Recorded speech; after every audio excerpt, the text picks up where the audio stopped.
Selamat datang di Growth Space, tempat kita bisa belajar, tumbuh, dan berkembang bareng. Bersama gue, Jonathan N.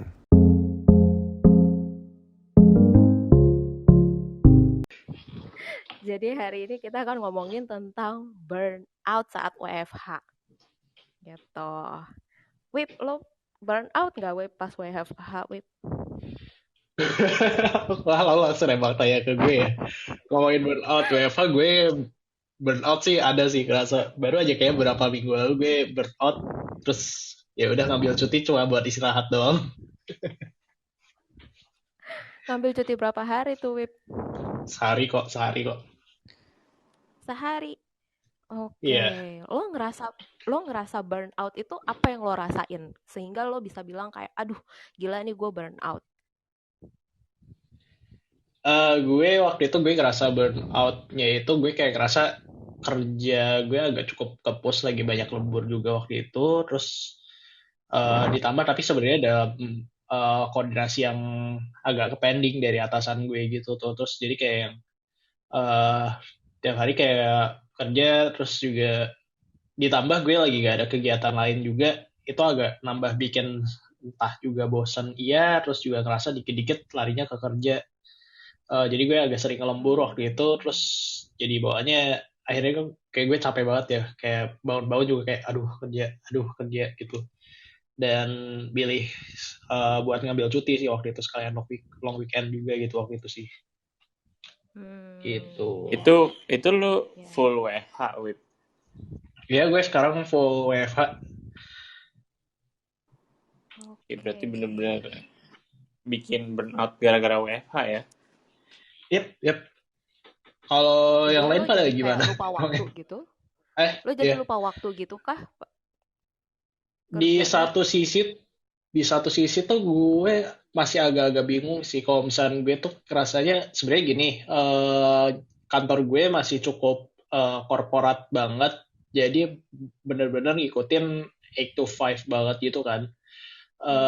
Dan entahnya kenapa juga gue kebawanya itu lebih seneng kerja ketika udah menjelang malam, justru kayak makin malam, pas malam gue lebih semangat buka kerjaan. Dan memaksakan diri untuk 8 to 5-nya itu kadang-kadang gue juga gak cukup kerasa nge-drag gitu sih. Waktu itu gue ngerasa burnout-nya gara-gara itu sih kalau di gue. Dan itu tadi kan load kerja lagi kebetulan lagi banyak, ya akhirnya gue mutusin buat ngambil istirahat.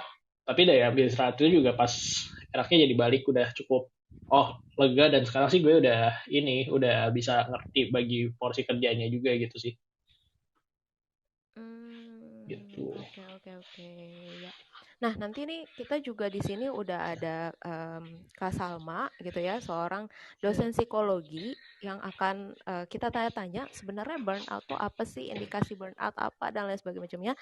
Dan di sini juga udah ada Kak Jill nih yang akan cerita-cerita juga tentang pengalamannya selama WFH gitu ya. Nah, buat teman-teman yang nanti pengen sharing, pengen nanya gitu ya, boleh langsung raise hand aja gitu ya. Nanti akan kita invite join ke sini. Oke, berarti kita mulai dari Kak Jill aja kali ya. Ya. Halo Kak Jill Halo, Putri. halo. Kak Jill, mulai WFH ini semenjak pandemi atau sebelumnya udah mulai remote working nih? Kalau Kak Jill. Eh, aku, hmm, aku agak beda ya kasusnya. Aku tuh karena aku bangun bisnis, jadi aku udah mulai stop full time kerja itu dari Desember atau November 2019. Jadi kebetulan sebelum pandemi. Waktu sebelum pandemi sebenarnya rencananya pengen sewa office, tapi ternyata pandemi akhirnya semuanya nggak jadi gitu. Cuman kalau dari sisi aku sih mungkin bukan burnout as in gimana ya, karena aku orangnya emang suka kerja, guys. Dilempar masa ini. Eh, eh, aku memang kayak tadi si Wibi, aku mirip-mirip Wibi sih, tapi mungkin lebih ekstrim kali ya. Karena aku tuh idenya suka datang kapan aja. Jadi aku juga tipe yang nggak bisa 8 to 5. Jadi aku bisa tiba-tiba kayak datang kemudian datang ide malam tengah malam dan aku akan kerja, dan itu jadi aku pas WFH juga nggak berasa gimana bedanya karena aku emang enjoy apa yang aku lakukan. Cuman yang paling berasa adalah ketika bangun bisnis, WFH itu menjadi mengamplify kecemasan aku gitu. Jadi kalau misalnya kita nggak WFH kan kegiatan di luar banyak gitu. Tapi kalau waktu aku WFH, aku jadi makin sering mikir yang aneh-aneh, apalagi karena bangun bisnis. Paling gitu dong sih. I see. Kak Jo, mau nanya dong, kan kalau tadi ceritanya ngebangun bisnis dan ngehandle tim juga, Iya. tapi ada gak sih pengalaman sama WFH ini dari tim sendiri yang cerita atau curhat soal mereka ngalamin burnout karena WFH-nya gitu, dan Kak Jo gimana manage-nya gitu buat ke timnya? Ada sih, karena memang tim aku kebanyakan tim kreatif. Jadi dan ada tim aku yang memang ada kerja sambilan di tempat lain, dan aku tahu dan aku izinin boleh-boleh aja gitu. Waktu itu sih pesan aku adalah yang pertama, ini hasil pengenalan diri selama bertahun-tahun sih. Jadi kalau aku sendiri, kenapa aku bisa sampai di titik dimana aku udah jarang banget burnout adalah karena aku tahu kapan aku bakal burnout. Jadi setelah bertahun-tahun ngalamin burnout sana sini, aku jadi tahu kapan aku akan burnout sehingga aku bisa menghindari itu. Jadi aku udah tahu nih, oh kira-kira udah mau burnout, aku pace myself gitu. Pace-nya diatur karena aku tahu ketika aku udah burnout, untuk mengembaliin passion dan untuk ngembaliin semangat kerjanya lagi agak susah. Kalau itu kalau aku ya, tiap orang beda-beda. Nah, makanya kalau tim aku udah ngomong-ngomong kayak gitu, aku akan bilang, lo pertama harus tahu sih kapan lo akan burnout, triggernya apa dan lain-lain, sehingga lo harus pace yourself. Yang kedua adalah tahu gimana cara kembaliinnya gitu. Dan ini agak susah karena memang kalau dari aku pribadi, aku selalu kasih tau ke timku kalau ini super personal. I cannot tell you what to do, I cannot tell you what not to do. Ini benar-benar harus dilakukan sendiri. Kayak tadi aku sama Wibi udah tahu, oh kita tuh semangat kerjanya tuh malam gitu. Nah itu kan tapi butuh butuh pengenalan diri gitu. Dan kita butuh tahu apa yang ngebuat kita males dan cepet burnout. Paling gitu sih pengenalan diri. I see. Kalau misalnya boleh tahu tadi indikasi Kak Jill kalau misalnya ketika mau ngalamin burnout gitu, dari Kak Jill sendiri apa tuh? Kalau dari aku berasa bangun tidur males. Kayak I'm not looking forward to anything. Itu udah tanda-tanda yang lumayan gawat dari aku gitu. I see. Can relate. Ini aku mau sambil lempar ke Salma nih sebagai ini dari sisi psikolog klinis. Jadi kalau dari Salma, menurut Salma emang gimana sih dengan emang tadi feelingnya? Aku cukup relate tadi sama juga ketika bangun-bangun udah langsung alaminya kok males buat ngejalanin hari ini. Kalau dari Salma, menurut Salma gimana sih sama indikasi burnout ini tuh?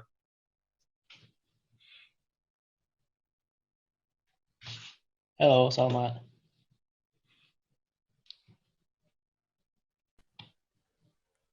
Kayaknya Salma lagi connect nih ke ininya, ke speakernya. Oke. Kalau gitu kita lempar lagi kan. Han, kalau sendiri gimana Han? Gue tuh Selama ini WFH. Gue tuh nggak, kayak menurut gue ya, ini menurut gue pribadi, kayak gue nggak pernah deh ngerasa burnout. Karena pas pandemi gitu ya, kalau orang-orang kan banyaknya tuh kerjaannya langsung kayak nggak kenal waktu gitu kan, kayak yaudah gue bangun tidur gitu kan, yang biasanya kita ada rutinitas mungkin mandi dulu, makan dulu, berangkat kerja gitu kan, nyampe kantor terus baru kerja gitu kan.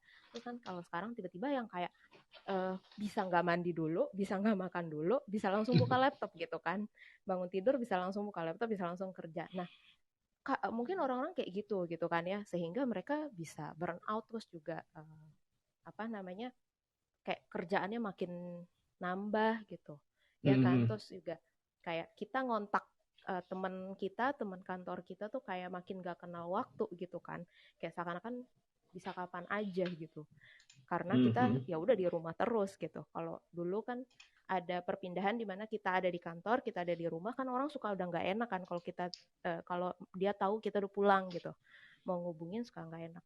Nah, tapi kalau gue itu tidak merasakan itu semua, Wib. Justru gue malah pusing karena kerjaan gue berkurang banyak. Jadi kalau gue bukan burn out karena kerjaan, gue malah jadi kayak, ini kenapa kerjaan gue jadi berkurang banyak gitu. Nah ya udah, jadi pusingnya gue beda gitu. Jadi, dan kalau masalah burnout, eh, gue alhamdulillah sih kayaknya nggak pernah mengalami itu gitu ya. Karena ya mungkin karena tadi yang kayak Kak Jill bilang gitu ya, akhirnya ini juga karena pengalaman, akhirnya kayak kita tahu gitu loh limit diri kita tuh di mana gitu. Gitu sih. Jadi I ya udah see. akhirnya jadi kan kalau workload itu gue tuh bisa ngatur dalam tanda kutip gitu ya, bisa ngatur Mhm. workload gue sendiri gitu. Jadi ya itu, ketika gue waktu itu kan gue guru ya, gue ngambil kelas ketika gue ngerasa gue ngambil kelas kebanyakan nih gitu, gue langsung kayak oke, berarti gue harus kurangin nih, next term gue nggak boleh ngambil kelas sebanyak ini kayak gitu. Jadi ya udah, gue disitulah baru tahu gitu loh limit gue segini. Kalau gue kayak gitu sih. Kalau sampai burn out itu setahu gue kan kayak ya kayak tadi ya, bisa kita jadi nggak semangat. Terus juga bisa bikin kita mungkin ada dampak-dampak lainnya gitu loh. Gitu kan. Nah, ini Kak Salma kayak udah bisa open mic belum ya? Apa belum connect ke mic-nya ya? Masih Halo belum Kak ada. Salma. Belum ada suara sih. Iya. Masih belum. Yeah. Oke. Mungkin aku sebenarnya ini sih, tadi gue tuh sebenarnya penasaran banget Web sama yang pas Kajil cerita gitu ya. Dia kan pebisnis nih. Terus kayak menurut gue, kadang pebisnis itu kadang suka lebih gila daripada kita-kita nih yang pekerja kantoran gitu kan. Mereka tuh bisa kerja nggak kenal waktu gitu kan. Gitu. Kalau kita mungkin kerja ya udah lah ya, kayak lo misalnya jam 8 sampai jam 5 sore gitu. Sama gue pun kayak gitu gitu. Nah, kalau pebisnis kan bisa aja tuh dia kerja dari bangun tidur sampai sampai malam banget gitu kan, jam 10 jam 12 malam gitu. Kalau Kajil sendiri gimana tuh pace kerjanya? Sempat ngalamin yang kerja 12 jam kah, atau kayak enggak maksudnya enggak ngeh gitu kalau ternyata hari ini aku sudah kerja 12 jam gitu. Pernah nggak sih Kak Jill ngalamin kayak gitu? Nah, ini tuh sebenarnya apa ya? Ini aku juga nggak tahu sih, karena mungkin tiap founder beda-beda ya. Tapi aku tuh dari dulu selain aku suka kerja, aku juga kalau kerja tuh cepet. Jadi kalau misalnya aku ada kerja, kayak apa ya, di otakku untuk memproses sebuah kerjaan dan SOP dan segala macamnya itu cepet banget. Jadi misalnya ada satu kendala di otakku, udah langsung kayak oke, nextnya harus kayak gini, nextnya harus kayak gini, nextnya harus kayak gini. Makanya untuk ngeeksekusinya juga cepet. Jadinya aku nggak pernah sih, jujur banget aku nggak pernah kayak kerja 12 jam duduk doang gitu, kayak bener-bener ngulik. Aku dari sekolah pun aku bukan tipe yang belajar sampai subuh tuh enggak. Jadi enggak sih, cuman memang idenya itu suka datang random aja, misalnya lagi ngapain ya, lagi santai-santai, gue tiba-tiba ada ide ini, yaudah deh jalanin aja sekarang, atau message tim gue. Cuman gue selalu mengawali message gue dengan ini sih, kalau misalnya gue malam-malam gitu kepikiran sesuatu, gue bakal bilang, ini you don't have to reply right now, nggak perlu dieksekusi sekarang juga, cuman gue takut lupa, takut ngilang idenya, gue akan taruh di sini, lu boleh eksekusi kapan aja gitu. Jadi gue message tim gue randomly aja sih. Cuman gak pernah gue paksa mereka untuk mengikuti jam kerja gue, enggak. Oh, I see, I see. Gue jadi keingetnya kalau nggak salah dulu tuh ada tweetnya Panji juga yang mirip-mirip ya, kayak dia Nah, bisa sama gue kadang-kadang juga suka. ikut itu, Wip. Iya, gue jujur lumayan relate, cuman nggak berarti gue suruh mereka kerja Iya, sekarang sih, iya. enggak. Gue nggak Bedanya. pernah maksa-maksa orang untuk kerja, ikutin jam kerja gue gitu. Jadi paling gue kayak leave a message, soalnya gue lebih suka kerjanya itu agak malam, jadi agak sore ke malam. Jadi kalau pagi-pagi tuh pasti tim gue nggak dapet message dari gue, nggak pernah kayak gue Hmm. pagi-pagi message jam 4 pagi gitu, kecuali kalau gue belum tidur. Tapi jam 4 pagi gitu, karena gue bangun pagi kayak orang-orang terkaya di dunia gitu, misalnya mereka bangun jam 5 pagi, olahraga segala macam, gue tuh nggak pernah sih. Gue pernah coba dan gue malah stuck banget gitu. Jadi ya udah gue ikutin jam kerja gue. Jadi kalau misalnya gue tahu ada satu tim gue yang kerjanya pagi dan jadi gue bilang ya udah kalau emang lu mau kerja pagi, ini gue drop ini malam, lo nggak usah kerjain malam, lo kerjainnya pagi aja. Yang penting jam segini hari segimana selesai gitu. Oh, dari tim juga diarahinnya buat flexible working hour juga ya, Kak? Iya, gue dari dulu dari startup ke startup yang company yang gue pernah buat, gue nggak pernah hard fix kayak lo harus datang jam berapa, nggak pernah sih. Yang penting Oh, kerjaan selesai aja gitu. Kalau misalnya kerjaan selesai, that's good enough for me gitu. I see, I see. Thank you, thank you. Dan Nah, ini mereka ada, mau ya. mereka mau kerja remote juga sebenarnya nggak masalah. Jadi gue nggak pernah ngerasa datang ke office itu sebagai suatu keharusan gitu. Kalau misalnya kayak tiba-tiba gue suntuk nih di office, gue mau kerja di coffee shop. Oke, aku ada pertanyaan tapi mungkin ini nggak nyambung sama burnout sih. Tapi ini aku kepo aja. Kalau kayak gitu, berarti misalnya kalau misalnya mau meeting gitu, Kak, berarti tuh apa namanya agak susah nggak sih ngejadwalin meetingnya atau kayak ya udahlah slow misalnya kayak Kajil mau meeting jam 8 malam nih, apakah teman-teman yang lain gitu timnya oke juga gitu atau gimana tuh? Aku nggak pernah sih jadwalin meeting di atas jam 5 sore itu nggak pernah. Jadi memang window of opportunity aku untuk meeting itu lumayan sempit gitu. Cuman kalaupun misalnya nggak sempet, I don't mind untuk geser ke pagi. Cuman memang aku butuh aku butuh notisnya itu tuh kayak H-1. Nggak bisa yang kayak urgent banget. Aku cukup menghindari untuk ngajak orang meeting tiba-tiba karena kecuali urgent banget karena menurutku semua orang is entitled for their time dan ini adalah cara aku untuk respect mereka jadwal mereka gitu. Jadi kalau bisa aku kasih tau ke timku besok jam segini meeting ya gitu. Atau weekly meeting udah fix. Kalau di atas jam 6 aku nggak pernah sih sejauh ini, kecuali kalau benar-benar tiba-tiba ada satu hal yang super urgent, oke kita harus meeting jam 7 malam atau tapi itu juga kayaknya nggak pernah banget sih itu terjadi sih gitu. Aku prinsip dasarnya adalah aku tahu cara kerjaku seperti apa dan aku tahu nggak semua cara kerjaku sama dengan orang lain sama dengan aku. Jadi I will do my best to respect other people dan caranya aku seperti itu dengan atur jadwal yang konsisten, notisnya lebih cepat, jadi nggak memaksakan jadwal aku di mereka, tapi aku juga kasih ruang dan waktu untuk mereka ngatur jadwal mereka sendiri gitu sih.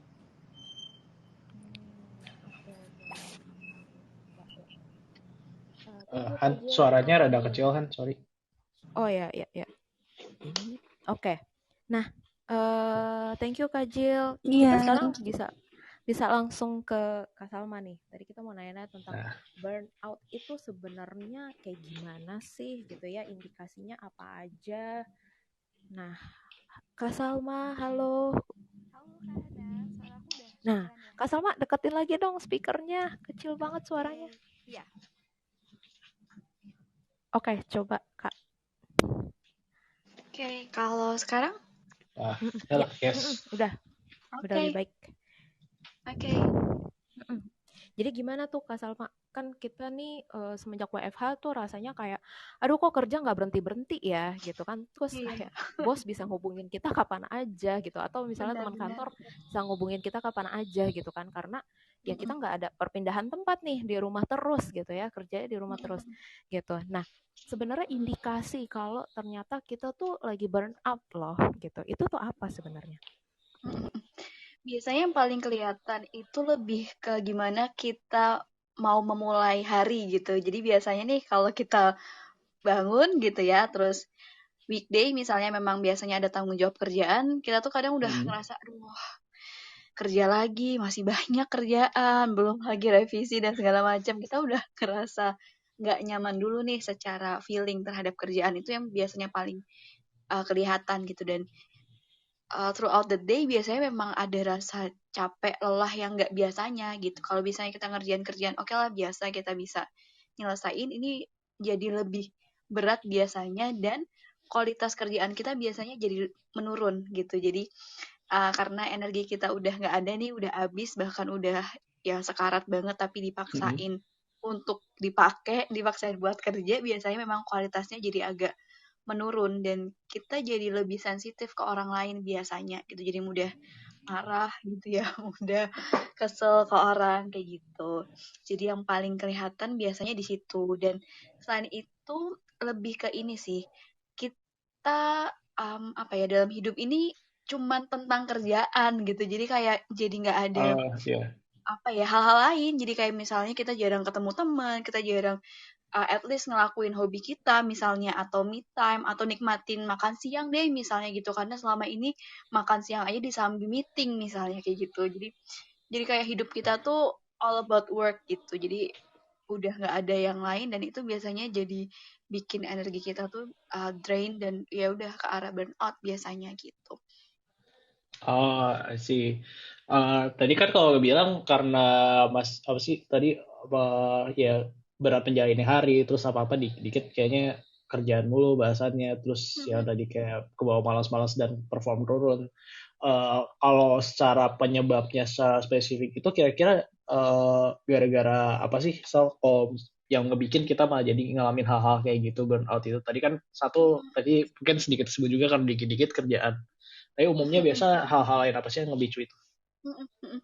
Biasanya ada hal yang dari internal dan eksternal ya. Kalau dari internalnya memang dari kitanya sendiri, entah itu kita mengiyakan semua kerjaan nih, kita apa ya kayak udah deh apa aja gue kerjain deh, atau selama tanggalan gue masih kosong, atau waktu kalendernya masih ada, ya udah deh diselipin-selipin aja gitu. Padahal kita juga butuh nih misalnya untuk istirahat, untuk makan mungkin kita nggak jadwalin, atau untuk sama teman, sama keluarga kadang ngerasa kayak udah deh karena masih muda misalnya karena umur produktif jadinya udah nggak usah istirahat banyak-banyak jadinya kerja terus aja jadi kadang persepsi yang agak apa ya agak kurang tepat mungkin ya terkait dengan pekerjaan gitu sebenarnya kita suka kerja itu boleh gitu tapi tetap ada batasannya gitu. Kita tetap tahu sebenarnya kalau kita tuh juga punya energi yang ya habis juga kadang gitu. Jadi berat baterai nggak mungkin ya baterai HP kita tuh full 100% terus gitu. Jadi memang kita perlu tahu bahwa kadang kita juga perlu untuk di-charge dengan ya istirahat, dengan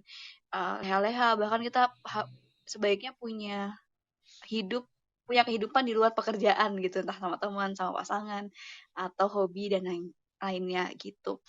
Kalau dari eksternal memang biasanya memang beban kerja yang agak banyak ya, load kerja yang banyak. Apalagi kalau di kondisi pandemi kayak gini mungkin ada efisiensi pekerja mungkin ya gitu ya. Jadinya akhirnya beban kerjanya diberikan ke satu dua orang tambahan gitu. Atau memang ada perubahan sistem kerja yang mendadak gitu atau memang lingkungan yang baru dan lain sebagainya gitu. Jadi ada juga dari hal-hal yang eksternal sih sebenarnya gitu. Oh, I see. Jadi, oh nangkep. Ya, nggak berarti juga karena dari si diri sendiri juga persepsi terhadap pekerjaan juga, tapi ya itu tadi bisa ada perubahan dari kerjaan atau gimana yang bikin efek ya. Mm-mm. Mm-mm. Oh, Sama-sama gue notice ini Wip, kalau misalnya Mm-mm. waktu semenjak kita WFH, itu kan kayak mulai banyak tuh di sosmed yang kayak upload, oh aku ikut webinar A gitu kan pas weekend gitu kan. Nah, Oh teman lain ikut apa gitu kan, maksudnya kayak nambah ini gitu, nambah ilmu gitu kan. Kok gue begitu-begitu aja gitu ya. Oh atau sebenarnya si A udah bisa ngerjain kerjaannya sampai sini gitu, kok gue nggak bisa ya. Nah itu kan kadang bikin kita tuh kayak mm-mm. insecure gitu ya, akhirnya merasa lagi memaksa diri untuk kerja lebih Mm-mm. keras lagi gitu ya. Mungkin itu Bener. juga kita harus sadarin itu kali ya Kak Salma ya. Iya bener, kita ngerasa kita nggak lebih produktif dari orang lain nih gitu. Jadi kayak misalnya pernah nih suatu hari tuh aku udah kerja sampai malam gitu ya jam 10-an gitu ya mau istirahat nih. Terus bukalah sosmed bentar untuk ngeliat IG gitu. Ternyata ngelihat kok teman aku barusan update dia lagi bikin materi webinar terus langsung terpancing tuh wah dia masih kerja sampai jam segini sedangkan gue udah mau tidur gitu. Jadi kayak oke apakah aku harus bekerja lagi gitu. Padahal posisi badan tuh udah capek, udah apa ya, kadang kalau kita lelah kan leher itu tegang gitu ya, apa ya, kayak Ya benar-benar nyut-nyutan benar. atau bahkan nggak nyaman kan secara fisik. Padahal udah ngerasa kayak gitu. Tapi oke, wait Salma, ini kayaknya lu udah nggak kuat deh kalau buat kerja karena udah kerja seharian, udah yang dikerjain banyak, jadi nggak apa-apa istirahat aja karena emang udah waktunya gitu. Jadi memang bener sih kita perlu ngerimain bahwa kita nggak perlu untuk selalu apa ya ukuran produktif kita itu nggak selalu sama dengan orang lain kayak gitu. Jadi kayak tadi Kak Jul sempat bilang aku dengar waktu kerja kita tuh mungkin beda sama orang lain, sistem kerja kita mungkin beda sama yang lain dan itu nggak apa-apa selama memang kita aware dengan diri kita sendiri gitu sih. Oke oke. Intinya harus self aware ya. Kita harus tahu nih Mm-mm. diri kita nih limitnya gimana sih gitu ya. Oh ya sama aku jadi keingetan ini nih bahwa yang namanya produktif dan sibuk itu beda. Jadi belum Yes. tentu kerja 8 jam gitu ya yang dihasilkan kita dan orang lain itu sama gitu ya. Kayak tadi Kajil bilang kan, oh gue kerjanya cepet gitu ya. Mungkin Kajil bisa nyelesain dalam 8 jam misalnya dia bisa ngerjain 3 laporan atau 5 laporan Wow. gitu ya, 5 laporan. Teman yang lain mungkin baru bisa 3 laporan. Nah itu kan kenapa kita harus kerja lebih keras gitu ya kalau kita ternyata bisa menyelesaikan sesuatu lebih cepat gitu kan. Jadi yang dilihat adalah produktivitasnya. Oke, nah sekarang kita beralih dulu kali ya ke teman-teman yang lain nih. Aku coba Kak Edlin dulu nih. Halo Edlin. Halo, Halo Edlin, gimana ada pengalaman burnout kah? ada banget. Nah, gimana tuh Edlin? Apa yang kamu Gimana nih? rasakan? Eh, Kalau burnout tuh lebih ke ini kali ya. Kalau gue ini kan udah punya anak ya, jadi kayak lelah gitu loh, semua dicampur jadi satu di rumah sekarang. At the same time, emang enaknya berasa lebih produktif ya, kayak bisa curi-curi waktu kerja. Cuman kayaknya otak antara perputaran kerja dan urusin kerjaan lain itu malah jadi banyak overlapping gitu semenjak from home terus gitu ibaratnya. Jadi untuk menghindari burnout biasanya kalau gue itu lumayan tahu ciri-cirinya lah, kayak udah berasa anxious kalau ada ting-tang ting-tong gitu, kayaknya kalau udah mulai deg-degan atau gimana kayaknya udah mau menuju full capacity itu harus recharge dulu lah istilahnya gitu. Jadi prioritize kali ya, prioritize ngebantu banget organize apa namanya kerjaan kita biar tetap profesional tapi at the same time juga kitanya nggak terkuras energinya gitu. Oh, wah ini challenge banget nih. Aku tuh semenjak WFH nih ya, kalau yang buat para orang tua gitu ya, itu tuh kayak double challenge gitu buat mereka. Aku boleh tahu nggak anaknya Kak Adeline umur berapa? Umur hampir 4 sama 2 lebih. 4 tahun. Berarti yang 4 Iya, tahun udah sekolah kah? Sekolah. udah sekolah. Berarti harus Jadi pagi ngedampingin sekolah anak dulu. juga dong ya. Iya, pagi nemenin sekolah dulu gitu. Gitu. Oke. Tapi kalau misalnya dari kantor gitu kayak ada nggak sih yang kayak oh harus meeting jam 8 pagi gitu, harus meeting jam 9 pagi. Jadi kita emang harus di depan laptop gitu jam segitu. Sedangkan kan anak sekolah kadang kan juga pagi juga ya. Kalau misalnya aku sih untungnya entrepreneur, jadi bisa setting waktu sendiri gitu. Cuman kadang sih memang ada ini beside entrepreneur juga ada bisnis-bisnis kecil gitu kayak mesti dikirim-kirim. Nah, itu setting waktunya kalau misalnya emang dikirimnya pagi, udah disiapin aja dari malam sebelumnya atau dari pagi-pagi banget. Jadi untungnya memang punya support system gitu yang ngebantuin. Misalnya ada mbak yang bisa bukain pintu atau ada yang bisa dititipin pesen gitu. Jadi emang butuh banyak bala bantuan untuk menyelesaikan banyak hal. Oke, oke, oke. Ya, ya, ya. Berarti tadi tuh indikasinya kalau udah mulai anxious, udah mulai gelisah gitu ya, Iya, berarti harus recharge. oke, oke, oke. Recharge. Recharge-nya gimana tuh? Biasanya kan ibu-ibu me time-nya ngapain nih? Nonton drakor kah atau apakah? Nonton iya juga atau lebih ke ini kali ya kalau sekarang belakangan ke journaling. Ini teman-teman suka journaling nggak? Apa yang ditulis Kak selama journaling? Refleksi aja ya. Jadi kayaknya melepaskan emosi dalam tulisan tuh kayaknya enak banget. Sambil denger lagu gitu. Jadi kayak apa yang menjadi anxiety-nya, apa yang menjadi ininya. Jadi kayak lebih self-conscious gitu. Kan kadang-kadang kebanyakan cuma di pikiran aja ya. Belum tentu terjadi banget juga gitu. Jadi kayak kalau anxious tentang meeting atau tentang kerjaan yang nggak terlalu substance gitu, ya nggak usah dipikirin juga sih sebenarnya. Setelah nulis kayaknya bisa dilihat problemnya gitu. Instead of di kepala semua. Oke. Ini nih sebenarnya challenge-nya Growth Space minggu ini nih. Journaling salah satunya. Iya, pas ya. Pas banget. Oke, Mantap. thank you Kak Edlin. Sama-sama. Thank you Kak Edwin. Oke. Next kita ke siapa nih Wip? Lo yang pilih deh Wip. Kak Christopher, boleh? Oke. Gantian. Yuk. Halo Kak Halo. Chris. Halo. Gimana nih Kak kalau misalkan Kak Christopher sendiri dengan selama ini WFH dan bahkan emang udah dari lama ya remote working juga ya? Iya. Nah itu gimana nih selama ini kalau burnout itu pengalamannya gimana? Jadi Kalau aku nggak salah Kak Chris ini kantornya di luar negeri ya Kak? enggak di Jakarta kok. Cuman aku handle 3 country sih. Tapi biasanya di Jakarta sih. Wow. Oke. Nah, jadi kebetulan emang ini pas banget sih kejadiannya karena waktu itu kita ada reorg. Jadi ada pengurangan karyawan bisa dibilang pas Februari 2020. Nah, which is itu 1 bulan sebelum pandemi kan.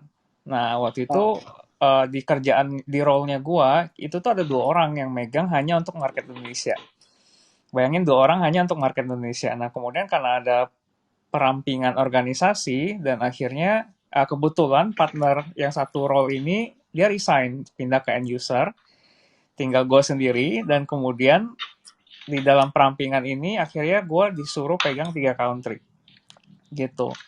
Nah kemudian datanglah pandemi bulan Maret, terus full work from home dari Maret 2020 dan kemudian burnout-nya itu setelah 2-3 bulan WFH. Jadi sekitar Mei Juni gitu dan gue ingat banget sama meltdown dan stres banget sih gitu.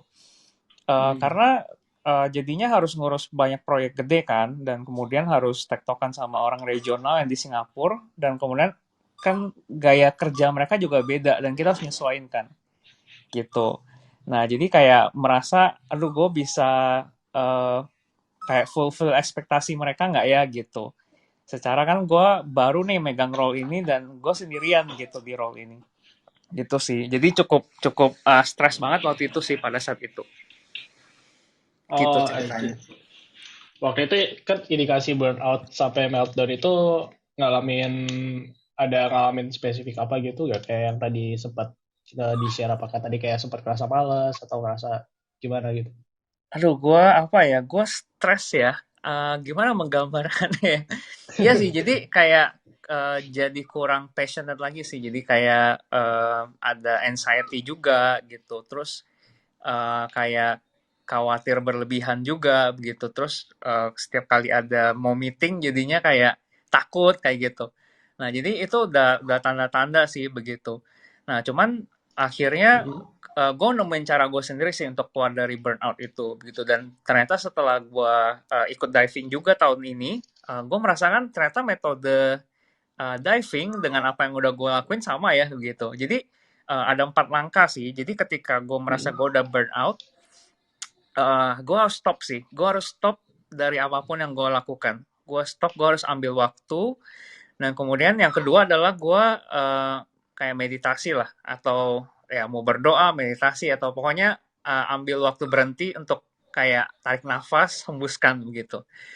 Nah, bisa sampai dengan lagu rohani atau apapun yang lu bisa lakuin lah untuk menenangkan diri lu. Nah, kemudian yang ketiga, sama sih kayak Mbak Edwin, gue suka journaling juga gitu. Jadi gue berusaha menuliskan apa yang ada di dalam kepala gue gitu, masalah-masalah apa yang gue hadapi dan yang gue khawatirin. Karena mostly ketika akhirnya gue bisa numpahin semua ke dalam tulisan, terus gue lihat ya, ternyata nggak separah itu ya kerjaan gue, ternyata nggak seribet yang gue pikirkan ya gitu. Ternyata kayak itu cuma like going around inside your head doang begitu. Tapi ketika lu udah tulisin dan lu bisa ngeliat seluruhnya secara helikopter view begitu, ternyata nggak seribet itu ya gitu. Dan kayaknya gue bisa handle nih. Nah, kemudian gue akan susun prioritas mana yang gue bisa selesaiin dulu, jadi one at a time. Gitu. I see. Wow, Gitu tanya sih. sedikit soal remote working dan tadi kan nge-handle beberapa negara dan sedikit ada beda time zone juga, guys. Beda time zone juga kan ya? Ya, Apakah itu cukup ngaruh juga si beda jam kerjanya itu sama mungkin nabrak ke jam istirahatnya kita sama efek ke burnout ke diri sendiri itu? ya ngaruh banget sih karena beberapa kan misalnya kan gue 3 country itu ada Indonesia, Filipina, Pakistan. Nah, kebetulan Filipina itu kan 1 jam di depan kita kan, sama kayak Singapura. Nah, kadang-kadang tuh pas awal-awal gue handle role ini, orang-orang Filipina tuh kayak nggak ngeh kalau Indonesia tuh waktu Jakarta terutama 1 jam di belakang gitu. Jadi dia sering banget bikin meeting jam 1 waktunya mereka, which is jam 12-nya kita kan. Gitu. Jadi kayak gue harus kayak beberapa kali ingatin mereka, please consider on my break time or lunch time gitu ketika kalian bikin meeting gitu. Dan akhirnya sekarang setiap kali bikin meeting udah mulai jam 2 sih. Nah, tapi waktu itu gue ingat banget gue burn out karena kita waktu itu hari Jumat meetingnya parah banget sih. Jadi kayak gue jam 7 itu udah mulai meeting, bayang jam 7 pagi karena jam 8 paginya Singapura. Nah, terus karena ini adalah role regional, kadang gue harus koordinasi sama tim US, begitu. Nah, kadang mereka bikin meeting adalah Jumat pagi, which is adalah Jumat malamnya kita jam 9 atau jam 8. Nah, jadi bayangin gue pernah meeting dari jam 7 pagi sampai jam 11 malam, gitu. Sekitar ada 8 meeting. Itu rekor gue dalam 1 hari. Nah, itu salah satu sumbangsi yang bikin gue burn out sih, gitu. Nah, tapi akhirnya makin kesini gue belajar untuk untuk bisa distribusi meetingnya jauh lebih baik lah. Waktu awal-awal gue kan belum ngeh lah gimana cara ngaturnya kan. Jadi sekarang jadi lebih baik lah. Jadi tidak numpuk di dalam 1 hari sampai bikin gue burnout kayak gitu. Oh, I see. Ini aku tadi kepikiran pertanyaan. Nanti aku tanya ke yang lain juga nih. Tadi kan ceritanya udah cukup ngalamin burnout karena pas WFH tadi pengurangan juga dan awal-awal jadi kena pandemian work from home gitu. Tapi cukup ngerasa bersyukur gak sih gara-gara pandemi ini ngalamin burnout ini gitu dan jadi bisa dibilang dalam tanda kutip kenal diri dan ngerti gimana porsi kerja yang baik gitu. Ya, setuju sih. Jadi maksudnya ketika lagi burnout dan pas lagi journaling seperti itu, kita jadi bisa kenal diri sih. Oh, ternyata gue burnout karena alasan-alasan ini gitu. Jadi akhirnya ketika masalah yang sama datang, kita jadi bisa menghandle-nya jadi lebih baik gitu. Iya. Nice. Thank you Kak Chris untuk sharingannya soal burnout-nya ini. Thank you. Next-nya ini ada satu lagi yang buat mau sharing juga, dia akan jadi sharing buat soal cerita burnout-nya. Ini ada Anita. Halo Kak Anita. Halo, selamat malam semuanya. Halo. Gimana ini? Mau cerita sama pengalaman sih gimana nih soal burnout? Oke, masalah burnout waktu WFH ya. Ini sih sebetulnya kejadiannya pas yang baru-baru banget ya, baru-baru WFH di 2020. Nah, kebetulan waktu itu di bulan Maret 2020 itu aku baru banget masuk ke kantor baru di bidang didikan. Baru 3 hari, jadi baru pengenalan gitu kan, udah WFH. Nah, jadi sembari pengenalan, kebetulan memang timnya juga kurang enak koordinasinya ya, kurang nyaman deh cara koordinasinya begitu. Jadi terus juga kita kaget dari yang full online namanya pendidikan kan kampus gitu kan biasanya misalnya presentasi ke sekolah-sekolah, pergi ke agent segala macam, ketemu orang gitu kan. Nah, ini kita harus ubah ke online. Harus presentasi lewat Zoom meeting segala macam dan kita belum tahu itu. Kayak gimana kita mau presentasi ke sekolah waktu itu belum tahu caranya apakah kita harus IG live atau kita share video di Instagram atau di YouTube aja gitu kan. Nah, pada saat kita memutuskan untuk akhirnya ngadain Zoom meeting segala macam itu kebetulan dari tim aku marketing yang bikin rencananya deh gitu. Nah, aku yang diminta buat kayak bikin acara dan segala macam nyusunnya kayak gimana nanti kalau Zoom meeting bikin posternya kira-kira gimana yang menarik ya. Terus mau diadainnya gimana dan segala macam itu aku mikirin pernah sampai nggak tidur 2 hari 2 malam. Bener-bener tidak tidur sama sekali. Nggak tidur sama sekali. Jadi karena ngerasa udah nggak bisa aja ngebagi kerjaan, istirahat, bahkan buat makan aja enggak gitu. Kebetulan waktu itu kuliah juga sempat seminggu itu enggak dijalanin gara-gara itu. Terus berasa stres akhirnya. Nah, minggu setelahnya akhirnya aku ngerasa stres banget. Itu sampai nangis-nangis tiap hari, tiap malam. Terus kebetulan aku sendiri waktu itu nggak mau dihubungin sama siapapun kalau dari teman kecuali dari kantor. Jadi begitu ada teman nanya kabar segala macam itu nggak aku peduliin juga karena ngerasa nggak mau ngomong sama manusia deh kayaknya gitu. Ibaratnya gitu deh. Nah, itu sakit sih, tapi benar tadi kata Kak Wibi ya. Kalau dari WFH ini kita bisa bersyukur karena jadi kayak kenal diri. Kebetulan pada saat kemarin ngerasa ya burn out banget dengan kerjaan juga, dengan kuliah juga. Jadi kayak nyatu sama bukan kayak menyadari ada banyak hal-hal yang menyedihkan yang udah pernah dipendam dari dulu gitu kan. Nah, jadinya berusaha untuk mengontrol diri, mengenal diri, bagaimana sih bisa membuat diri ini lebih tenang pada saat lagi ngerasa nggak baik-baik aja gitu. Kemudian pada akhirnya sih itu tenang setelah ke profesional. Gitu sih Kak untuk cerita pas Justru WFH kemarin. jadi tahu ya yang masih terpendam di masa lalu bukan cuma yang saat ini aja tapi yang masa lalu itu juga jadi kebuka ya. Iya, itu terjadi tuh gara-gara yang 2 hari nggak tidur, benar-benar 2 hari 2 malam nggak tidur. Terus mulai minggu depannya itu mulai yang tidurnya misalnya jam 2, jam 5 udah bangun atau jam 3, jam 4 tidur. Terus tidurnya tuh cuma 2-3 jam gitu Kak. Nah, setelah itu kan mulai jadi waktu-waktu yang nggak bisa tidur itu jadi kayak waktu untuk menyadari hal-hal yang nggak perlu dipikirin gitu. Apalagi pekerjaannya memang udah luar biasa gitu. Jadi seluruh pekerjaan marketing sales pada waktu itu bener-bener dilempahin ke aku semua. Jadi satu dan kerjanya itu wajib di Zoom dari jam 8 teng sampai jam 5. Jadi setelah jam 5 baru aku harus ngerjain report, bikin segala macam persiapan PowerPoint atau apapun kayak gitu. Jadi menghela nafas panjang banget waktu baru-baru WFH sih 2-3 bulan pertama. Sekarang gimana? Nah, kalau sekarang kebetulan waktu Maret 2021 aku udah pindah ke kantor baru. Memang sama sih di bidang pendidikan juga, masih bagian yang sama. Cuman di kantor yang baru ini full WFO. Jadi semuanya dikerjain di kantor, ada timnya udah ngerjain masing-masing, gak dilemparin ke aku semua. Jadi udah ngerasa lebih nyaman lah ya, lebih nyantai gitu lah kerjanya. Jadi udah jauh dari stres-stresnya WFH dan kerjaan kayak dulu lagi. I see. Bagus. Ya, Pon. Ya, silakan Bibi. Kak Ari tadi mau nanya kan salah satu bisa dibilang healingnya tadi adalah dibantu dengan ke profesional. Kalau boleh share dari profesional itu kayak gue bantu ngarahin kayak gimana sih, ngarahin kayak gimana buat bisa recover dari burnout itu.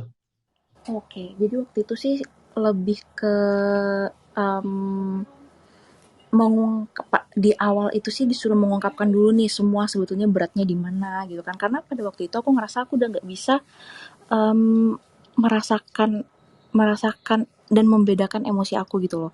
Jadi aku lagi kerja, bisa nggak dengar lagu atau dengar lagu apa, ataupun misalnya pada saat dengar lagu apapun yang nggak sedih gitu, lagunya happy kayak lagu rock kayak gitu, itu aku bisa tiba-tiba nangis sesegukan, udah kayak habis digebukin gitu loh. Nah, tapi ada masanya pada saat aku lagi kerja, lagi serius kerja, tiba-tiba ingat sesuatu yang lucu, terus aku bisa kayak ketawa sendiri. Atau misalnya aku tiba-tiba ngerasa mellow aja gitu, nggak ngapa-ngapain, bisa siang, tengah-tengah siang hari, tengah hari gitu, jam 12 siang, terus tiba-tiba ngerasa, oke sedih, kayaknya kok aku sendirian banget ya, nggak ada orang, sepi, nggak ada yang nemenin, nggak ada yang ngerti, kerjaan kayak begini, timnya juga nggak mendukung segala macam. Nah itu tuh jadi apa sih, masalah yang numpuk gitu kan, akhirnya diungkapin pertama, kemudian selanjutnya sih diminta untuk tulis waktu itu ya. Jadi aku diminta untuk nulis, berarti journaling lah ya bisa dibilang ya. Jadi aku diminta untuk nulis segala kekesalan aku. Nah tapi pelan-pelan itu aku juga dibantu teman aku, dibilang pada saat aku ngerasain kekesalan itu dan menuliskan apa masalah atau beratnya aku, coba juga menulis dan dan juga sadar tentang hal-hal yang bisa disyukuri gitu. Nah pelan-pelan pada saat aku ngerasa oke, ternyata hal yang disyukuri itu banyak banget loh. Nah yang lebih bikin sadar juga itu ketika akhirnya aku mulai ngobrol lagi sama beberapa teman. Nah, beberapa teman ini mungkin ada yang bercerita bahwa hidupnya sedang nggak baik-baik aja gitu kan, atau mungkin simpelnya deh, satu contohnya yang dibilang, aduh ini gue dipecat karena kantor gue udah nggak bisa bertahan lagi sama COVID walaupun baru 2-3 bulan gitu kan. Sedangkan aku mikir kayak oke, aku masih walaupun aku WFH, gajinya bener-bener full, nggak ada potongan sama sekali. Ya kerjanya memang sih menguras otak dan tenaga banget karena tidak merata untuk pembagian pekerjaannya di tim, tapi ternyata aku masih beruntung banget ya gitu. Terus teman-teman pada itu baru masuk semester baru di kuliah juga pada langsung cuti mendadak karena nggak bisa bayar kuliah lagi segala macem, padahal dari kampus juga bisa ada keringanan, sampai nggak mampu kayak gitu. Terus dari situ mulai pelan-pelan sih kayak sadar, oke udah kayaknya kemarin udah cukup waktunya terpuruk. Dengan ini udah sadar kalau apa ya, kayak waktunya untuk terpuruk dan merasa jatuh ke lubang yang terdalam itu sudah seharusnya tidak dilanjutkan lagi gitu. Pada saat aku sadar bahwa banyak hal yang harusnya aku syukuri gitu pada saat itu. Nah kemudian kalau selanjutnya lagi sih, aku pernah juga disuruh berobat sih sebenarnya. Cuman pada waktu itu nggak aku lanjutin untuk berobatnya karena aku harus datang ke rumah sakit waktu itu, tapi aku nggak bisa. Akhirnya aku undur. Terus aku kayak oke, aku nggak lanjutin deh gitu, karena kayak ngerasa udah baik-baik aja gitu kak. Oke. I see. Thank you buat ceritanya. Thank you Hani. Nah, Thank you juga ya untuk kesempatannya. yes, thank you. Nah ini karena tadi sedikit bahas ya ke profesional dan sempat pengobatan juga, itu tadi mau ngelempar balik ke Hana lagi ke Salma deh. Hai Salma, hello. Halo. Yep. Ya, hello. Sal mau nanya nih, kalau misalnya sebagai psikolog buat nanganin teman-teman yang kayak burnout gini, bantuan dari profesional kayak Salma tuh biasa dikasih bantuan gimana sih? Dari mungkin konselingnya atau diarahin gimana sih? Tadi kurang lebih udah sama sih yang disampaikan Kak Hanita gitu ya. Jadi memang perlu untuk dirilis dulu yang dirasakan gitu ya. Jadi apa ya, kadang tuh kalau kita ngerasa sangat stressful itu semuanya tuh penuh nih di kepala, kayak nggak cuma masalah kerjaan, mungkin ditambah lagi masalah-masalah yang lain. Jadi kadang tuh ruwet banget dan jadi kita nggak tahu nih sebenarnya yang dirasain apa. Jadi biasanya memang kita cerita dulu ya, kita coba untuk apa namanya, mengekspresikan, pokoknya meluapkan apapun yang dipikirkan saat itu gitu. Jadi memang tidak terbatas hanya soal kerjaan gitu ya. Jadi kayak benar-benar semuanya yang terpikirkan tuh diluapkan dulu, baru biasanya bisa dibantu dengan menulis juga, journaling juga bisa gitu ya. Karena biasanya ketika udah agak apa ya, udah agak longgar kabelnya gitu. Jadi ibarat tadinya kabelnya sangat ruwet terus diurai satu-satu, jadi kita tahu nih, oh aku burn out gara-gara tadi, mungkin kalau kasusnya Kak Hanita, gara-gara load kerjanya cukup banyak dan aku nggak punya tim, jadi bingung nih kalau mau mendelegasikan kerjaan kemana, jadinya semua kerjaan aku handle sendiri gitu. Bisa juga orang tuh burn out karena tadi kok jam kerjanya tuh nggak pas ya antara aku sama rekan kerja sama tim yang sana gitu. Jadinya untuk penyesuaian itu kok belum nemuin yang pas. Jadinya kan bisa dicari nih yang pas gitu. Atau bisa juga kan kayak kalau kasusnya aku ya, misalnya aku sendiri ngerasa burnout waktu itu gara-gara semua kerjaan aku iyain selama kalenderku kosong gitu. Jadinya memang kerasanya kayak capek banget gitu ya. Dan ya itu bener, aku juga ngerasa, bahkan aku ditelepon SPV-ku karena satu hal aja aku nangis habis itu, karena langsung dikasih load kerjaan yang banyak banget juga, padahal aku butuh buat nafas gitu ya.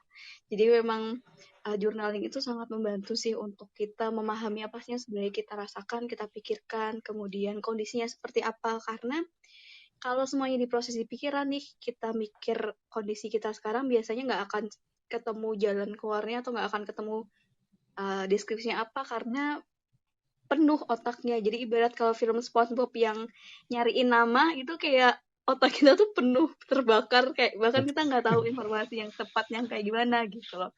Jadi memang visualisasi itu jadi membantu banget untuk kita bisa menyelesaikan masalah yang dihadapi gitu sih. Dan yang terakhir biasanya kita apa namanya, kita arahkan untuk bisa membagi ya, memprioritaskan tadi, bisa terus meminta bantuan, itu juga penting. Jadi misalnya kalau Kak siapa tadi yang pertama ya, yang ibu yang udah ibu rumah tangga gitu ya, jadi punya Edit, ya. bantuan banyak, itu juga salah satu cara untuk mengurangi burnout gitu, karena kita nggak harus nyelesain semuanya sendiri, karena kita punya banyak bantuan support system yang baik di sekitar kita gitu. Oh, I see. Kan kayaknya dari tadi dari speakers kita juga ngobrolin soal cara mereka adalah ini, dan tadi Kak Salma juga ngejelasin soal journaling ini. Mau nanya dulu deh buat ke Kak Salma, nanti aku juga nanya ke yang lain. Kalau misalkan untuk kita yang masih nggak ngerti soal journaling, masih baru dalam journaling gitu, apa aja kira-kira apa sih yang perlu kita tulisin ketika kita journaling? Apa yang perlu kita lakuin waktu journaling dan ditulis di kertas itu tuh? Sebenarnya anything sih, maksudnya apapun yang comes into mind gitu boleh dituliskan, dan kita tidak perlu untuk kayak, aduh kayaknya nggak boleh deh kayak gini, atau masa iya sih gini doang aku sedih ya gitu. Jadi memang bener-bener diperbolehkan aja kita untuk merasakan semua emosi, atau apa ya, memang perlu untuk memvalidasi apapun yang kita pikirkan dan rasakan dulu gitu. Jadi memang untuk journaling ini kita usahakan untuk nggak apa-apa kita tuliskan apapun, seenggak estetik apapun kalimatnya. Jadi nggak perlu terfokus, aduh nanti aku nanti aku nulis EYD-nya nggak bener nih, atau nggak rapi, nggak perlu, kita nggak akan nerbitin buku kok gitu. Jadi memang nggak apa-apa dituliskan aja apapun yang terlintas dengan bahasa apapun gitu ya, entah mau pakai bahasa Inggris, bahasa Indonesia, bahasa Jawa dan lain sebagainya, boleh banget kayak gitu. Jadi memang nggak ada patokan khusus, tapi kuncinya adalah kita menerima, menyadari apapun yang kita pikirkan dan jangan ditolak dulu gitu. Jadi memang dirasakan dulu, dibiarkan kita untuk menyalurkan yang dari pikiran ke kertas kayak gitu. Dan biasanya pelan-pelan sih ngalir, memang butuh pembiasaan. Biasanya nulisnya cuma 1-2 kata karena nggak terbiasa, tapi semakin sering dibiasakan akan semakin mudah untuk kita mengeluarkan apapun yang kita rasakan atau pikirkan itu sih. Ditulis aja semua ya. Toh kita ini doang yang baca kan. Kita Iya sendiri yang baca. betul. kecuali kalau kesebar ya. Nah, kalau bisa dari dua speakers yang lain, dari Chris sama Hani sendiri, tadi kan ngobrolin habit journalingnya itu sendiri dari mungkin bisa share gak apa sih pattern kalian ketika journaling dan apa yang ditulisin buat kalian gitu. Dari Chris dulu deh. Halo. Ya, Yep. tadi gue udah cerita sih. Jadi biasanya gue akan tulisin semua, kayak misalnya contoh ya, yang konkret aja ya. Misalnya gue lagi burnout soal kerjaan begitu. Gue akan listin semua pendingan kerjaan yang bikin gue stres begitu. Misalnya, let's say kalau ada handle 4 project atau 5 project, gue akan tulisin, gue akan listin, kemudian to-do listnya apa, terus how to solve the problem, dan kemudian gue akan prioritaskan berdasarkan urgency gitu. Nah, jadi gue akan kayak berusaha untuk mecahin itu, jadi biar gue bisa ngelihat secara jelas nih. Karena kalau misalnya di dalam kepala doang kita merasa ini mumet banget ya, ini gimana cara selesainya ya. Tapi begitu kita tulisin, oh jadi jelas nih, ternyata cuma 5, ternyata masalah gue begitu. Terus nanti gue akan one at a time gitu untuk nyelesain satu persatu, misalnya kayak gitu. Atau misalnya gue ada masalah personal, ya gue akan tulisin juga, gue anxiety karena apa sih begitu. Jadi nanti secara keseluruhan gue akan bisa ngelihat yang pada saat the present time ini yang bikin gue stres tuh apa, dan bagaimana gue bisa menghandle ini dengan baik. Jadi gue tulisin semua gitu. Jadi akhirnya gue jadi sekalian belajar apa yang gue rasakan, dan kemudian jadi brainstorming sama diri gue sendiri gimana cara nyelesain masalah yang lagi gue hadapi sekarang gitu. I see. Kalau Kak Hani gimana Kak Hani? Untuk journalingnya? Iya aku ya tadi ya. Gimana? Maaf. Iya. Barusan sinyalnya rada hilang pada saat 2 menit sebelumnya. Gimana Kak? Boleh bilang? Iya tadi mau nanya kalau misalkan tadi juga kan salah satu caranya Kak Hani untuk bisa pulih dari burnout itu dengan journaling juga gitu kan. Kalau misalnya dari Kak Hani pribadi sendiri yang ditulisin waktu ketika journaling itu apa aja sih gitu? Kalau aku awalnya itu cuma nulisin, jadi kesulitan aku yang dihadapin sehari itu gitu kan. Misalnya nih, aku dari bangun tidur aku tulis, hari ini aku ngantuk. Jam 8 aku udah harus Zoom meeting bareng tim bla bla bla. Jadi semuanya tuh aku runtutin dulu yang aku rasa tidak membuat aku senang pada hari itu, tapi kemudian aku bikin lagi nih di bawahnya hal yang harus aku syukuri hari itu apa aja, kayak aku masih punya keluarga yang ada buat aku walaupun jauh, kemudian masih bisa kerja, masih bisa bernafas gitu kan, masih dikasih rezeki, masih bisa makan enak, masih ada tempat untuk berlindung gitu, masih ada rumah gitu kan. Nah hal-hal kayak gitu dari aku. Kemudian karena aku dulunya itu waktu zaman kuliah itu suka bikin scrapbook, jadi aku Kak di sini nggak ada bahan-bahannya, aku pindahnya ke tempel-tempel jurnal gitu loh, Kak. Jadi misalnya yang ngerobek-ngerobekin kertas-kertas yang novel bekas gitu kan, terus ditempel-tempel kayak gitu. Jadi kalau nggak nulis-nulis bikin catatan, nempel-nempel di jurnal gitu Kak. Jadi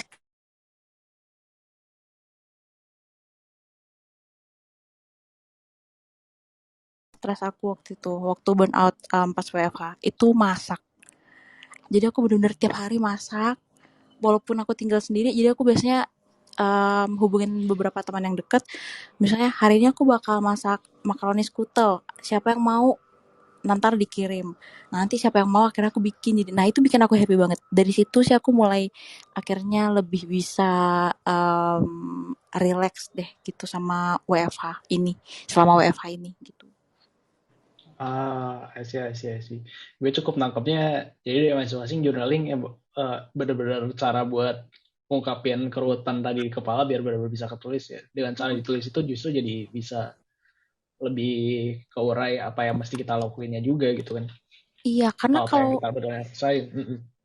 Karena kadang-kadang kalau misalnya kita lagi stres gitu ya Kak, kalau misalnya kita ngobrol sama orang, belum tentu orang yang kita ajak ngobrol itu bisa menanggapi sesuai apa yang kita mau gitu kan. Kadang anggapannya kita lagi sensi banget nih. Kalau misalnya lagi burnout gitu kan sensi banget dong. Tiba-tiba bisa, aduh, ini kerjaan gua hari ini bla bla bla bla bla gitu, ngomel. Teman kita paling apa? Ya udah sih, resign aja loh. Nah, itu pasti deh diomongin orang. Nah, itu bukan jawaban yang kita inginin. Belum, bukan juga jawaban yang ya udah sabar ya. Diungkapin, ya elah masih mending lah gua, ya kan? Beberapa orang kan seringnya kayak gitu ya. Nah, Iya, pada saat kita journaling itu cuman antara kita dan diri kita aja kita. gitu. Jadi di satu sisi kita ngungkapin, tapi di satu sisi kita menenangkan walaupun antara diri kita sendiri gitu. Menurut aku sih kayak gitu, Kak. I see, I see, I see. Thank you buat Kak Chris dan Hani buat sharingnya. Ya, by the way kita udah sejam pas ini nih. Jadi buat akhir nih gue mau nanya ke Kak Salma nih buat pandangannya sendiri lihat burnout ini sendiri. Kan kita bahasanya sendiri adalah burnout karena WFH. Kalau menurut Kak Salma sendiri dengan ketika nanti suatu saat yang entah kapan pandemi berakhir dan mungkin work style kita udah balik ke WFO, apakah menurut Kak Salma si peristiwa burnout ini bakal cukup menurun gitu kah? Atau justru malah bakal tetap-tetap aja? Gitu? Belum tentu sih sebenarnya karena biasanya di masa transisi awal-awalnya nanti misalnya kita full WFO lagi itu pasti akan ada masa di mana kita butuh Balik lagi ya. penyesuaian dan iya memungkinkan juga untuk burnout bahkan pun kita udah balik ke full WFO nantinya juga burnout ini akan tetap jadi potensi gitu untuk kita rasakan gitu karena nggak ada jaminannya gitu ketika kita WFO terus ketika nggak burnout tuh nggak bisa gitu jadi memang tetap bakal ada tapi at least kita udah bisa lebih aware nih apa yang bikin kita burnout kemudian apa yang bisa kita lakukan ketika kita udah ngerasa ke arah-arah burnout gitu jadi kalau bisa sih jangan sampai banget burnout gitu jadi udah ada tanda-tandanya dikit kita recharge dan segala macam gitu. I see, I see. Thank you Kak Salma. And by the way, karena udah lewat jam 9, jadi gue mau sedikit recap buat nutup. Jadi teman-teman dari kita udah ngebahas banyak soal burnout karena WFH ini, dan kalau bisa gue summarize sedikit, tadi juga ngobrolin dari sisi teman-teman yang pekerja, ada yang sebagai entrepreneur juga, ada yang sebagai mompreneur juga, dan kayak kata Kak Salma, untuk penyebabnya burnout ini personal buat masing-masing dari kita, tapi bisa dipisahin dari dalam diri sendiri kita, misalnya persepsi kita soal kerjaan, atau juga justru dari luar ketika kita ngadapin perubahan. Contohnya ya, karena dari kondisi pandemi yang mengharuskan kita WFH ini. Nah, dan juga kalau misalnya untuk solusinya, kunci utamanya adalah gimana kita bisa kenal diri dan self-aware soal pekerjaan. Dan salah satu cara yang konkretnya yang banyak di-share dari tadi adalah ngobrolin soal gimana kita bisa cerita, ungkapin perasaan kita juga, dan bisa menguraikan apa yang ada di kepala biar lebih lurus. Tadi caranya dengan salah satunya journaling, yang juga jadi kebetulan jadi challenge-nya Growth Space di minggu ini. Nah, jadi udah bahasan dari tadi, dan thank you buat teman-teman speakers yang udah gabung dan cerita-cerita bareng di sini. Thank you buat Devon, tadi ada Hananja, terus thank you buat Kak Salma, Kak Edwin, Kak Chris, Kak Hani, dan Kak Jill juga.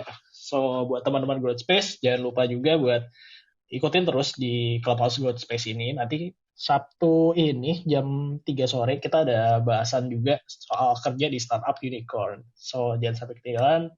Buat teman-teman Growth Space, stay tune. Dan juga tadi kalau misalnya buat burnout, jalanin aja. Semoga nanti bisa sangat kenal diri dan bisa bersyukur udah ngalamin burnout ini. So, bye-bye teman-teman Growth Space. Thank you, Kak. Bye. Thank you. Bye.